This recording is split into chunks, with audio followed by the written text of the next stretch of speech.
Ricardo Guimarães.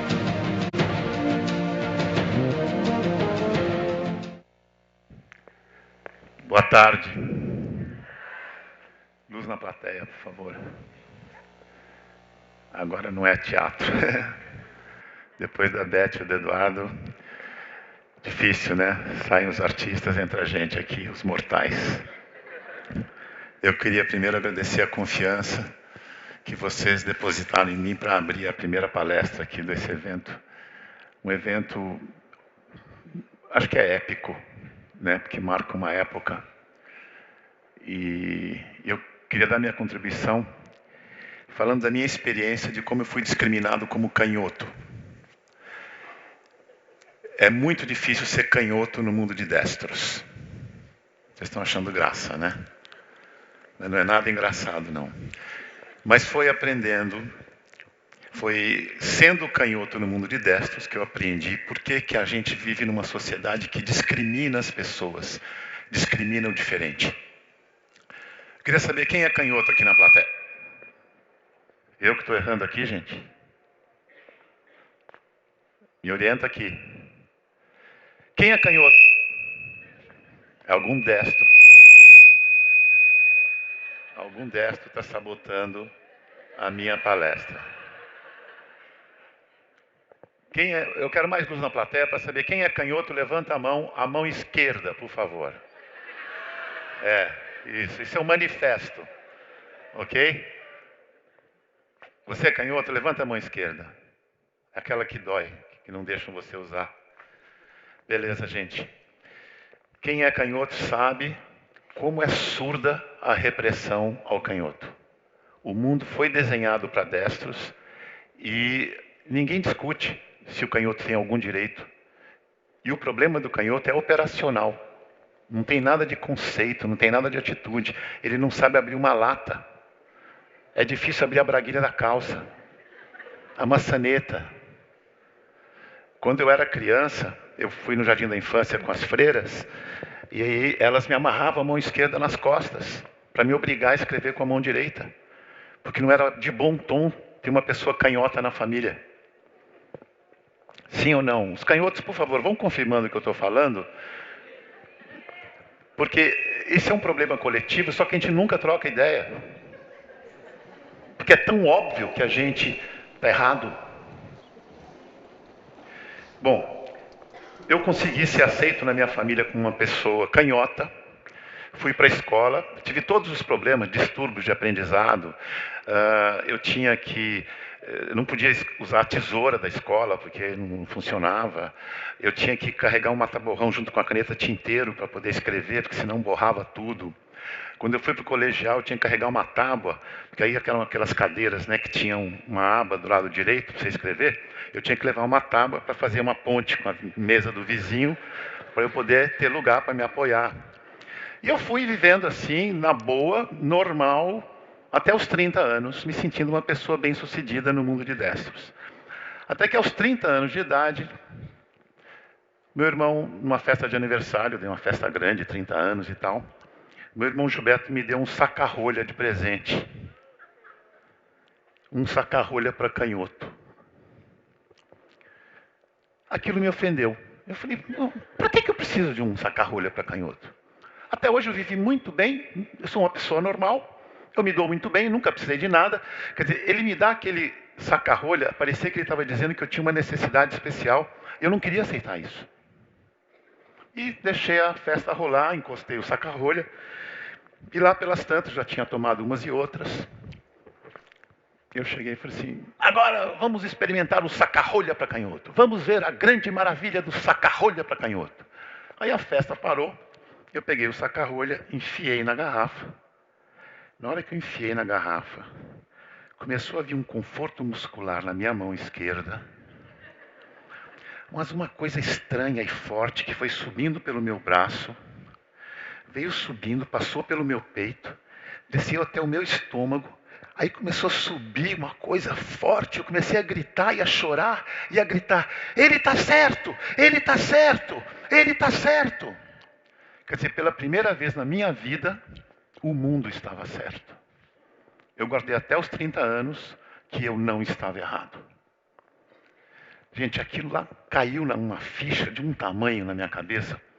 No dia seguinte eu fui na loja que tinha lá na Rua Pinheiros, em São Paulo, que uma loja tinha sido aberta naquele momento, que era produto para canhoto. Comprei tudo que tinha. Tem uma filha canhota também. Tudo. Tesoura, caderno, régua, abridor de lata e livros. Livros que explicavam por que a gente é canhoto. E aí que é isso que eu quero explicar para vocês. Primeiro assim, vocês sabiam que canhoto, em qualquer língua, em qualquer cultura, a palavra que se refere ao lado esquerdo é pejorativa? Canhoto vem do grego, canhos, que significa demônio. Em italiano, é sinistro, que significa corrupto, errado. Em inglês, é left, quer dizer abandonado. Em alemão, quer dizer lift, que também quer dizer abandonado. Em francês, é gauche, uma pessoa que não deu certo. Na religião muçulmana, você limpa da cintura para baixo com a mão esquerda e com a direita da cintura para cima. Na Bíblia, o lugar de honra fica de que lado? À direita de Deus Pai. No juízo final, você tem lá, à direita ficam os puros e os cordeiros. E à esquerda ficam os pecadores e os bodes. Claro, quem é que vai para o inferno? Os bodes e os pecadores. E os puros e os cordeiros. Olha, a discriminação vem de longe, gente. Discrimina até animais, que não tem nenhuma culpa na história.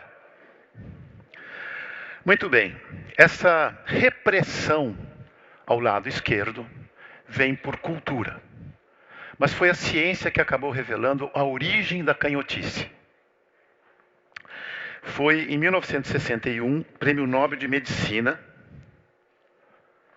Um médico, ele ganhou o Nobel pelas especialidades dos hemisférios do cérebro. Esse médico tinha uma ideia muito legal, que era ajudar os epiléticos. Vocês sabem que o nosso cérebro é formado por 2 hemisférios e um corpo caloso que faz a comunicação entre os 2 hemisférios. A comunicação só se dá por meio dos 2 hemisférios. Aí o médico falou o seguinte: vamos serrar o corpo caloso do epilético? Vamos serrar. De tal maneira que um hemisfério não tem contato com o outro. Então, se um tem um acesso, o outro continua lúcido e pode controlar a situação. Boa ideia. E um monte de médico falou, boa, vamos cortar o corpo caloso dos pacientes epiléticos. O que ele descobriu não tinha nada a ver com epilepsia. Mas descobriu as especialidades dos hemisférios do cérebro. Ele descobriu o seguinte: tinha um comportamento muito estranho entre as mãos do mesmo cara com o corpo caloso cerrado. Ele começou a reparar que tinha um comportamento da mão direita diferente da mão esquerda. Aí ele fez um teste. Ele falou assim: por favor, senhor paciente com o corpo caloso cerrado, o senhor vai copiar este cubo. Vocês sabem que o lado direito do cérebro comanda o nosso lado esquerdo e o nosso lado esquerdo do cérebro comanda o nosso lado direito do corpo. É um comando cruzado. Muito bem, ele falou assim: com a sua mão esquerda, por favor, copie esse cubo. E ele copiou assim. Como tudo que canhoto faz, é mais ou menos, meio atrapalhado. Mas dá para ver um cubo aí, não dá? Agora, senhores destros, vou dar uma notícia grave para vocês. O médico perguntou para o paciente: por favor, com a sua mão direita, copie o cubo. Lembra que um hemisfério não está em contato com o outro. E com a mão direita, ele copiou o cubo assim. Que tal? O que ele descobriu? Que o hemisfério direito, que comanda o lado esquerdo, então, portanto, os canhotos, veem o todo e as relações. O hemisfério direito vê as partes, com muita precisão, mas não vê o todo. Surpresas, não? Vamos ver mais uma coisa. O que aconteceu? Ele descobriu que o hemisfério esquerdo tem a razão como principal competência. Raciocínio, dedução, análise. Ele é muito bom nisso. E o hemisfério direito tem a intuição. Pega o todo, pega o conjunto, pega as relações. Descobriu que o hemisfério esquerdo tem a palavra falada. Quando você tem um AVC, se o hemisfério esquerdo é o AVC no hemisfério esquerdo, você perde a capacidade de falar. Você não sabe o nome das pessoas. Diferente do hemisfério direito, que você sabe quem é a pessoa, mas não sabe o nome dela. O hemisfério esquerdo, ele é muito competente para racionalizar, para abstrair, fazer conceitos, para fazer leis, para fazer contratos sociais, para as pessoas entenderem como a sociedade funciona e convive. O hemisfério direito, ele é o concreto, é o real, é o pragmático, é a coisa como ela é de fato. Não há uma dedução, não há uma racionalização, não tem uma análise. É absolutamente intuitivo. A ferramenta de trabalho do hemisfério esquerdo é o ou. Ou isso, ou aquilo. E essa é uma cultura que a gente admira, né, gente? Vamos combinar? Qual foi a cultura que é vencedora na nossa sociedade? A cultura do hemisfério esquerdo ou do hemisfério direito? Quando a gente quer elogiar um executivo, ele fala assim, ele é muito racional, tem uma capacidade analítica muito boa. E se você quer desqualificar algum argumento, fala, isso aí é intuitivo. E a nossa cultura, que foi dominada pelo hemisfério esquerdo, que fez as leis, os contratos, falou que a intuição pertence à mulher. Aí pôs num pacote só, mulher e intuição, desqualificou tudo de uma vez só. Gente, esse é o quadro da encrenca que a gente se meteu. O ou exclui. O e inclui. A nossa cultura racionalista, masculina, analítica, dos contratos sociais, dos cordeiros, ela criou uma manutenção do status quo, pela exclusão daquele que não é igual. É uma cultura de conservação, é uma cultura de manutenção da uniformidade, da igualdade. Aquele que é diferente é excluído. Se tem alguém que vai trazer uma perspectiva nova de inclusão, serão as pessoas capazes de trazer o E.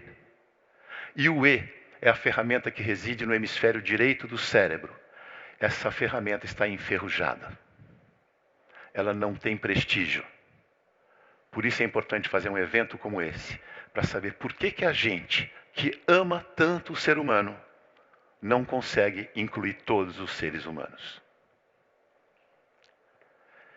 Essa discriminação de bodes pecadores, e puros de coração e cordeiros. Cordeiro é a imagem do rebanho, cordato, obediente. É exatamente a sociedade masculina, piramidal, comando e controle, que mantém a ordem como interessa.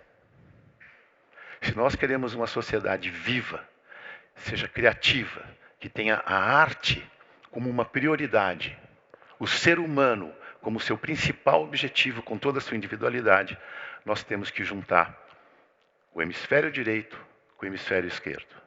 Quem vocês acham que tem a ferramenta para fazer essa junção?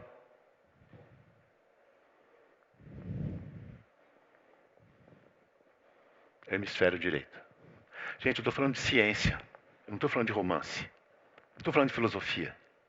Eu estou falando da gente se programar cerebralmente para poder fazer a inclusão. Nós vamos ter depoimentos aqui muito emocionantes, de pessoas que tentaram mostrar a diferença como boa. Não existe uma sociedade criativa que evolui sem a heterogeneidade. Isso é tese da evolução darwiniana. A heterogeneidade é que provoca a criatividade e a inovação, é que leva a sociedade para patamares de maiores competências, onde a gente está vivendo hoje. E, no entanto, ainda vivendo essas travas, essas ferramentas enferrujadas da integração, da relação. Eu queria desejar para a gente ter um evento muito emocionante, e vai ser, porque eu conheço as histórias que a gente vai conhecer aqui. Mas não subestimem o desafio que mora no nosso cérebro, na nossa cultura, de que nós não temos, embora gostemos, nós não temos a ferramenta da inclusão para entender a complexidade e a riqueza que é viver com o outro diferente da gente mesmo. Muito obrigado pela oportunidade, um bom evento para todos nós.